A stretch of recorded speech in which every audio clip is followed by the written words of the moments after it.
అందరూ దేవతలు కూర్చుంటున్నారు, పడుకుంటున్నారు, నాట్యాలు చేస్తున్నారు, రకరకాల భంగిమల్లో మాకు దర్శనమిస్తుంటే నువ్వేమిటయా ఎప్పుడూ నిలబడే ఉంటావు, ఏదో శిక్ష అనుభవిస్తున్నట్టుగా కూర్చోవేమిటి, పడుకోవడం ఏమిటి, రవంత విశ్రాంతి తీసుకోవేమిటి స్వామి అంటే, ఏ సరస్సులో దిగబడిపోయి ఏ సంసారం అనే సాగరంలో కూరుకుపోయి ఏ కుచేరుడు పరమ దారిద్ర్యంలో ఉండి స్వామి నన్ను బయటపడై అని ప్రార్థిస్తూ ఉంటాడో, ఏ దుశ్శాసన పర్వాలు కలియుగంలో కొనసాగుతూ ఉంటే ఏ ద్రౌపదీదేవి వంటి మహాసాత్వులు స్వామి నువ్వు రక్షించు అని ఏ ద్రౌపదీదేవి ప్రార్థిస్తూ ఉంటుందో, ఏ అర్ధరాత్రి అపరాత్రి నేను వెళ్లి వాళ్ళందరినీ కాపాడాలో అని శంఖ చక్రాలు పట్టుకుని సిద్ధంగా నిలబడి ఉంటానయ్యా.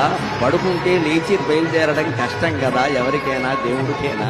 ఎవరో మేలుకొలుపు పాడాలి, సుప్రభాతం పాడాలి, లేవాలి, బయలుదేరాలి. అంతకంటే నిలబడి సిద్ధంగా ఆయుధాలతో సహా ఉంటే వెళ్లి కాపాడొచ్చును కదా అని నిలబడి ఉంటానయ్యా అనే సమాధానాన్ని స్వామి నా మనస్సులో స్ఫురింపజేశారు శ్రీ వెంకటేశ్వర.